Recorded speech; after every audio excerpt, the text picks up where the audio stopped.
ப்ரெக்னெண்ட்டாக இருக்கும்போது ஒரு பொண்ணு தனியாக இருந்து ஒரு விஷயம் அந்த குழந்தைய பெற்றெடுக்கணும்னு நினைக்கும் போது நம்ம எதுக்கு நம்ம குழந்தைன்றது வந்து நம்ம ஒரு அன்புலேயும் ஒரு காதல்லையும் உருவாகிறது தான் ஒரு குழந்தை. அதுக்கான அர்த்தமே இல்லாத ஒரு சூழ்நிலையில் நான் இருந்தேன். அப்போ ஒரு படம் பார்த்தேன், ஒரு இங்கிலீஷ் படம், 9 monthsன்னு ஒரு படம். அதில் இதே மாதிரி ஒரு பொண்ணு வந்து தனியாக குழந்தை பெற்றெடுப்பாள். அப்போ நான் அந்த படம் பார்க்கும்போது பயங்கரமாக அழுதேன். எங்கள் அம்மா ரொம்ப அழுதாங்க, கட்டி பிடிச்சி அழுதாங்க. உன் நிலைமை எந்த பொண்ணுக்குமே வரக்கூடாது, நீ குழந்தை பெற்றெடுக்கிற, ஆனால் இந்த மாதிரி ஒரு சூழ்நிலைன்னு. அப்போது ஹாஸ்பிட்டலில் வந்து குழந்தை பிறந்துருச்சு. என் பையன் மட்டும்தான் என் கூட நின்னான், ஆம்பளையா. எங்கள் அம்மா அழுதுட்டு இருந்தாங்க, புரண்டுட்டு இருந்தாங்க, எனக்கு ஏதாவது ஆகிடும் அப்படின்னு சொல்லிட்டு. ஏன்னா எபிடியூரல், ஜென்ரல் அனெஸ்தேஷியா, நிறைய விஷயங்கள் காம்ப்ளிகேஷன்ஸ் இருந்தது.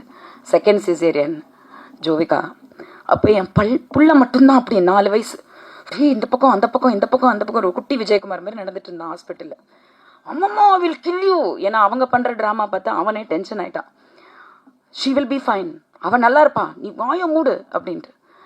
டெலிவரி ஆகி வெளில வந்ததுக்கப்புறம் என்னை ஹாஸ்பிட்டலில் கேட்டாங்க, இந்த மாதிரி வந்து அமெரிக்கா கண்ட்ரி, நான் இது எதுக்கு சொல்கிறேன்னா, நம்ம கண்ட்ரிலையும் இவ்வளோ முன்னேற்றம் வரணும், மனிதாபிமானம் வரணும். தே asked me what is the name, அங்கேயே பேர் சொல்லணும். அப்போது எனக்கு அந்த சுச்சுவேஷனில் இருந்தனால எனக்கு அந்த ஹஸ்பண்ட் கேரக்டர் உள்ளே கொண்டு வந்து இதெல்லாம் கொண்டு வந்தால் திரும்பி ப்ராப்ளம் வரும் அப்படின்ற ஒரு பயத்தில் வந்து நான் சொன்னேன், ஹாவ் அ சாய்ஸ் அப்படின்னு கேட்டேன். யா, நீ என்ன வேணால் லாஸ்ட் நேம் கொடுக்கலாம் அப்படின்னு சொன்னப்போ, என்னை பொறுத்த வரைக்கும் எங்கள் அப்பா தான் அந்த குழந்தைய பத்திரமா கொண்டு போய் அமெரிக்காவில் பிறக்க வச்சார்.